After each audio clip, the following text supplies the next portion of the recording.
ಕಡಿಮೆ ಸಂಬಳ ತಿಂಗಳ ಕೊನೆ ಬಂದರೆ ಸಾಕು ಪರ್ಸ್ ಖಾಲಿ. ಈ ಹಣದ ಟೆನ್ಷನ್ ನಮ್ಮಲ್ಲಿ ಹಲವರಿಗೆ ಇದ್ದೇ ಇರುತ್ತೆ ಅಲ್ವಾ? ಹಾಗಂತ ಚಿಂತೆ ಮಾಡಬೇಕಾಗಿಲ್ಲ. ಸಂಬಳ ಎಷ್ಟೇ ಇರಲಿ, ದುಡ್ಡು ಉಳಿಸೋಕೆ ತುಂಬಾನೇ ಸಿಂಪಲ್ ದಾರಿಗಳಿವೆ. ಬನ್ನಿ, ಇವತ್ತಿನ ಈ ವಿಶ್ಲೇಷಣೆಯಲ್ಲಿ ಅದನ್ನ ಹೇಗ್ ಮಾಡೋದು ಅಂತ ನೋಡೋಣ. ದುಡ್ಡಿನ ಚಿಂತೆಯಲ್ಲಿ ರಾತ್ರಿ ನಿದ್ದೆನೇ ಬರದೇ ಇರೋದು, ಅಥವಾ ಸಡನ್ನಾಗೇನೋ ಖರ್ಚು ಬಂದಾಗ ಕೈಲಿ ದುಡ್ಡಿಲ್ದೆ ಗಾಬರಿ ಆಗೋದು, ಈ ಥರ ಅನುಭವ ಆಗಿದೆಯಾ? ನಮ್ಮಲ್ಲಿ ಜಾಸ್ತಿ ಜನ ಹೌದು ಅಂತಲೇ ಹೇಳ್ತೀವಿ ಅಲ್ವಾ? ನಿಜ ಹೇಳ್ಬೇಕಂದ್ರೆ ನಮ್ಮ ದೇಶದಲ್ಲಿ ಕೋಟ್ಯಾಂತರ ಜನರಿಗೆ ಇದು ಪ್ರತಿದಿನದ ಕಥೆ. ಆದ್ರೆ ನಾವೆಲ್ಲರೂ ಒಂದು ಸತ್ಯ ಒಪ್ಕೊಳ್ಳೇಬೇಕು. ಸಮಸ್ಯೆ ಇರೋದು ನಮ್ಮ ಸಂಬಳದಲ್ಲಲ್ಲ, ಬದಲಾಗಿ ನಾವು ದುಡ್ಡನ್ನ ಮ್ಯಾನೇಜ್ ಮಾಡೋ ರೀತಿಯಲ್ಲಿ. ಫೈನಾನ್ಷಿಯಲ್ ಸಕ್ಸಸ್ ಅಂದ್ರೆ ಬರೀ ಜಾಸ್ತಿ ಸ್ಯಾಲರಿ ಅಲ್ಲ, ಅದಕ್ಕೊಂದು ಡಿಸಿಪ್ಲಿನ್ ಮತ್ತೆ ಸರಿಯಾದ ಮೈಂಡ್ಸೆಟ್ ಕೂಡ ಬೇಕು. ಒಂದು ಉದಾಹರಣೆ ತಗೊಳ್ಳೋಣ ಬನ್ನಿ. ಒಂದೇ ಕಂಪನಿ, ಒಂದೇ ಸಂಬಳ ತಗೊಳ್ಳೋ ಇಬ್ರು ಫ್ರೆಂಡ್ಸ್. 5 ವರ್ಷ ಆದ್ಮೇಲೆ ಒಬ್ರು ಬೈಕ್, ಆಮೇಲೆ ಕಾರು, ಆಮೇಲೆ ಒಂದು ಸಣ್ಣ ಮನೆ ಕೂಡ ತಗೋತಾರೆ. ಆದರೆ ಇನ್ನೊಬ್ರು ಇನ್ನೂ ಬಾಡಿಗೆ ಮನೆಯಲ್ಲೇ ಇದ್ದು EMI, ಕ್ರೆಡಿಟ್ ಕಾರ್ಡ್ ಬಿಲ್ ಅಂತ ಕಟ್ಕೊಂಡೇ ಇರ್ತಾರೆ. ಯಾಕೀಗೆ? ಇದು ಅದೃಷ್ಟದ ಆಟ ಅಲ್ಲ, ಬದಲಾಗಿ ಒಬ್ರತ್ರ ಒಂದು ಒಳ್ಳೆ ಫೈನಾನ್ಷಿಯಲ್ ಸಿಸ್ಟಮ್ ಇತ್ತು, ಇನ್ನೊಬ್ರತ್ರ ಇರಲಿಲ್ಲ, ಅಷ್ಟೇ ವ್ಯತ್ಯಾಸ. ಹಾಗಾದ್ರೆ ದುಡ್ಡು ಉಳಿಸೋಕೆ ನಾವು ಇಡಬೇಕಾದ ಮೊದಲ ಹೆಜ್ಜೆ ಯಾವುದು? ಸಿಂಪಲ್, ನಮ್ಮ ದುಡ್ಡು ನಿಜವಾಗ್ಲೂ ಎಲ್ಲಿಗೆ ಹೋಗ್ತಿದೆ ಅಂತ ಮೊದಲು ಕಂಡುಹಿಡಿಯೋದು. ಒಂದು ಸಿಂಪಲ್ ರೂಲ್ ಇದೆ ನೋಡಿ. ನಮಗೆ ಏನ್ ಕಾಣಿಸ್ವೋ ಅದನ್ನ ನಾವು ಮ್ಯಾನೇಜ್ ಮಾಡೋಕ್ಕಾಗಲ್ಲ. ನಮ್ಮಲ್ಲಿ ಹೆಚ್ಚಿನವರಿಗೆ ತಮ್ಮ ದುಡ್ಡು ಎಲ್ಲಿಗೆ ಹೋಗ್ತಿದೆ ಅನ್ನೋದ್ರ ಬಗ್ಗೆ ಒಂದು ಕ್ಲಿಯರ್ ಪಿಕ್ಚರೇ ಇರಲ್ಲ. ಇದೇ ಕಾರಣಕ್ಕೆ ನಮ್ಮ ಕೈಲಿ ದುಡ್ಡು ನಿಲ್ಲೋದಿಲ್ಲ. ನೋಡಿ, ನಮ್ಮ ಸ್ಯಾಲ್ರಿನ ಖಾಲಿ ಮಾಡೋದು ಯಾವುದೋ ದೊಡ್ಡ ಖರ್ಚಲ್ಲ, ಬದಲ್ಗೆ ನಾವು ಅಷ್ಟಾಗಿ ಗಮನಿಸಿದ ಚಿಕ್ಕ ಚಿಕ್ಕ ಖರ್ಚುಗಳು. 50 ರೂಪಾಯಿಗೆ ಆನ್ಲೈನ್ ಫುಡ್ ಆರ್ಡರ್, 100 ರೂಪಾಯಿ ಕ್ಯಾಬ್ ಚಾರ್ಜ್, ದಿನಾ ಕುಡಿಯೋ 30 ರೂಪಾಯಿ ಟೀ. ಇವೆಲ್ಲ ನೋಡಕ್ಕೆ ಚಿಕ್ಕದು ಅನಿಸಿದ್ರೂ ತಿಂಗಳ ಕೊನೆಗೆ ಲೆಕ್ಕ ಹಾಕಿದ್ರೆ ಇದೇ ಒಂದು ದೊಡ್ಡ ಅಮೌಂಟಾಗಿ ನಮ್ಮ ಪರ್ಸ್ ಖಾಲಿ ಮಾಡಿರುತ್ತೆ. ಸರಿ, ಸಮಸ್ಯೆ ಎಲ್ಲಿದೆ ಅಂತ ಗೊತ್ತಾದ್ಮೇಲೆ ಸೊಲ್ಯೂಷನ್ ಹುಡುಕೋದು ಈಸಿ ಅಲ್ವಾ? ಬನ್ನಿ, ಈಗ ನಮ್ಮ ಖರ್ಚುಗಳನ್ನ ಟ್ರ್ಯಾಕ್ ಮಾಡಿ ಅದಕ್ಕೊಂದು ಪ್ಲಾನ್ ಮಾಡೋಣ. ಇದಕ್ಕೆ ಒಂದು ಸಿಂಪಲ್ ಆದರೆ ಪವರ್ಫುಲ್ ಟೆಕ್ನಿಕ್ ಇದೆ. ಮುಂದಿನ 30 ದಿನ ನೀವು ಮಾಡುವ ಪ್ರತಿಯೊಂದು ಖರ್ಚನ್ನು, ಹೌದು, ಪ್ರತಿಯೊಂದನ್ನು ಒಂದು ನೋಟ್ಬುಕ್ ಅಥವಾ ಮೊಬೈಲ್ನ ನೋಟ್ಸ್ ಆ್ಯಪ್ನಲ್ಲಿ ಬರೆದಿಡಿ. 10 ರೂಪಾಯಿ ಟೀಯಿಂದ ಹಿಡಿದು 4 ರೂಪಾಯಿ ಬಸ್ ಟಿಕೆಟ್ವರೆಗೂ ಯಾವುದನ್ನೂ ಬಿಡಬೇಡಿ. ತಿಂಗಳ ಕೊನೆಗೆ ಆ ಲಿಸ್ಟ್ ನೋಡಿದಾಗ ನಿಮ್ಮ ದುಡ್ಡು ಎಲ್ಲಿಗೆಲ್ಲ ಹೋಗ್ತಿದೆ ಅನ್ನೋ ನಿಜವಾದ ಚಿತ್ರಣ ಕಣ್ಮುಂದೆ ಬರುತ್ತೆ. ಶಾಕ್ ಕೂಡ ಆಗ್ಬೋದು.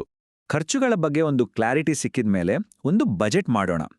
ಕಡಿಮೆ ಆದಾಯ ಇರೋರಿಗೆ ಈ 50-20-20-10 ರೂಲ್ ತುಂಬಾನೇ ಹೆಲ್ಪ್ ಆಗುತ್ತೆ.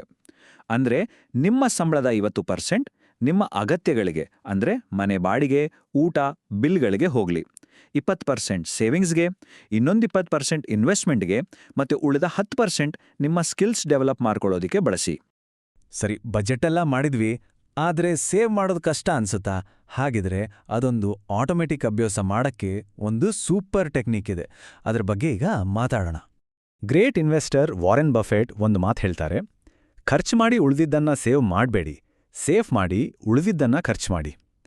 ಕೇಳೋಕೆ ಸಿಂಪಲ್ ಅನ್ಸಿದ್ರೂ ಈ ಒಂದು ಲೈನ್ ದುಡ್ಡು ಉಳಿಸೋ ಬಗ್ಗೆ ನಮ್ಮ ಯೋಚನಾ ಕ್ರಮವನ್ನೇ ಪೂರ್ತಿ ಬದಲಾಯಿಸಿಬಿಡುತ್ತೆ.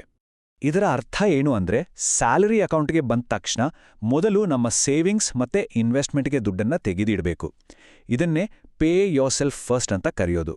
ಇದು ನಮ್ಮ ಹೊಸ ಫೈನಾನ್ಷಿಯಲ್ ಸಿಸ್ಟಮ್ನ ಮೊದಲನೇ ಮತ್ತು ಅತಿ ಮುಖ್ಯವಾದ ರೂಲ್. ಇದನ್ನ ಮಾಡೋಕೆ ಒಂದು ತುಂಬಾನೇ ಸುಲಭದ ದಾರಿ ಇದೆ. ಸಂಬಳ ಬಂದ ದಿನಾನೇ ನಿಮ್ಮ ಸೇವಿಂಗ್ಸ್ ಅಂದ್ರೆ 20% ಮತ್ತೆ ಇನ್ವೆಸ್ಟ್ಮೆಂಟ್ ಹಣ ಇನ್ನೊಂದು 20% ನಿಮ್ಮ ಬೇರೆ ಬ್ಯಾಂಕ್ ಅಕೌಂಟ್ಗೆ ಆಟೋಮ್ಯಾಟಿಕ್ ಆಗಿ ಟ್ರಾನ್ಸ್ಫರ್ ಆಗೋ ಹಾಗೆ ಸೆಟ್ ಮಾಡಿ. ಹೀಗೆ ಮಾಡಿದಾಗ ಸೇವಿಂಗ್ಸ್ ಅನ್ನೋದು ಒಂದು ಚಾಯ್ಸ್ ಆಗಿ ಉಳಿಯಲ್ಲ, ಬದಲಿಗೆ ಅದೊಂದು ಹ್ಯಾಬಿಟ್ ಆಗಿಬಿಡುತ್ತೆ. ಓಕೆ, ದುಡ್ಡು ಉಳಿಸೋಕೆ ಶುರು ಮಾಡಿದ್ವಿ, ಆದ್ರೆ ಬರೀ ಉಳಿಸಿದ್ರೆ ಸಾಕಾ? ಇಲ್ಲ, ಅದನ್ನ ಬೆಳೆಸೋದು ಕೂಡ ಅಷ್ಟೇ ಮುಖ್ಯ. ಈಗ ಸೇವಿಂಗ್ಸ್ ಜೊತೆಗೆ ನಮ್ಮ ಆದಾಯನ ಹೇಗೆ ಜಾಸ್ತಿ ಮಾಡ್ಕೊಳ್ಳೋದು ಅಂತ ನೋಡೋಣ. ಇಲ್ಲಿ ಸ್ಕಿಲ್ ಇನ್ವೆಸ್ಟ್ಮೆಂಟ್ ಅನ್ನೋದು ತುಂಬಾನೇ ಪವರ್ಫುಲ್ ಕಾನ್ಸೆಪ್ಟು. ಅಂದ್ರೆ ನಮ್ಮ ನಾಲೆಡ್ಜ್ ಮತ್ತೆ ಕೆಪಾಸಿಟಿ ಜಾಸ್ತಿ ಮಾಡ್ಕೊಳ್ಳೋಕ್ಕೆ ದುಡ್ಡು ಖರ್ಚು ಮಾಡೋದು. ಉದಾಹರಣೆಗೆ ಹೊಸ ಕೋರ್ಸ್ ಕಲಿಯೋದು, ಟ್ರೈನಿಂಗ್ ತಗೊಳ್ಳೋದು, ಅಥವಾ ಒಳ್ಳೊಳ್ಳೆ ಪುಸ್ತಕ ಓದೋದು. ನಂಬಿ, ಇದಕ್ಕಿಂತ ಹೈಯೆಸ್ಟ್ ರಿಟರ್ನ್ ಕೊಡೋ ಇನ್ವೆಸ್ಟ್ಮೆಂಟ್ ಇನ್ನೊಂದಿಲ್ಲ. ಕಡಿಮೆ ಸಂಬಳದ ಸೈಕಲ್ನಿಂದ ಹೊರಗಡೆ ಬರ್ಬೇಕಂದ್ರೆ ಇದು ಬೆಸ್ಟ್ ದಾರಿ. ಒಂದು ಸಿಂಪಲ್ ಕಂಪ್ಯಾರಿಸನ್ ನೋಡಿ. ಒಂದು ಹೊಸ ಫೋನ್ ತಗೊಂಡ್ರೆ ದಿನಾ ಕಳೆದಂತೆ ಅದರ ವ್ಯಾಲ್ಯೂ ಕಡಿಮೆ ಆಗುತ್ತೆ. ಆದ್ರೆ ಅದೇ ದುಡ್ಡಲ್ಲಿ ಒಂದು ಹೊಸ ಸ್ಕಿಲ್ ಕಲ್ತ್ರೆ ನಿಮ್ಮ ಸಂಪಾದನೆ ಮಾಡೋ ಕೆಪಾಸಿಟಿ ಜಾಸ್ತಿ ಆಗ್ತಾ ಹೋಗುತ್ತೆ. ಒಂದು ಫೋನ್ ನಮ್ಮ ಲೈಫ್ ಚೇಂಜ್ ಮಾಡಲ್ಲ, ಆದರೆ ಒಂದು ಹೊಸ ಸ್ಕಿಲ್ ಖಂಡಿತ ಚೇಂಜ್ ಮಾಡುತ್ತೆ. ಸರಿ, ಈಗ ಕೊನೆಯದಾಗಿ ಲಾಂಗ್ ಟರ್ಮ್ ಫೈನಾನ್ಷಿಯಲ್ ಸಕ್ಸಸ್ಗೆ ಬೇಕಾದ ಒಂದೆರಡು ಬಹಳ ಮುಖ್ಯವಾದ ಪಾಯಿಂಟ್ಸ್ ನೋಡೋಣ. ಎರಡೇ ಎರಡು ಕೀ ಪಾಯಿಂಟ್ಸ್. ಇದನ್ನ ಯಾವಾಗ್ಲೂ ನೆನ್ಪಲ್ಲಿಡಿ. ಮೊದಲನೇದು, ನಿಮ್ಮ ಸಂಬಳ ಜಾಸ್ತಿ ಆದಾಗ ಖರ್ಚನ್ನ ಜಾಸ್ತಿ ಮಾಡಬೇಡಿ. ಬದಲಾಗಿ ಮೊದಲು ನಿಮ್ಮ ಸೇವಿಂಗ್ಸ್ ಮತ್ತೆ ಇನ್ವೆಸ್ಟ್ಮೆಂಟ್ಸ್ನ ಜಾಸ್ತಿ ಮಾಡಿ. ಎರಡನೇದು, ಈ ಪ್ರೋಸೆಸ್ ಮೇಲೆ ನಂಬಿಕೆ ಇಡಿ. ಫೈನಾನ್ಷಿಯಲ್ ಸ್ಟ್ರೆಂತ್ ಅನ್ನೋದು ಒಂದೇ ರಾತ್ರಿಯಲ್ಲಿ ಬರೋದಲ್ಲ.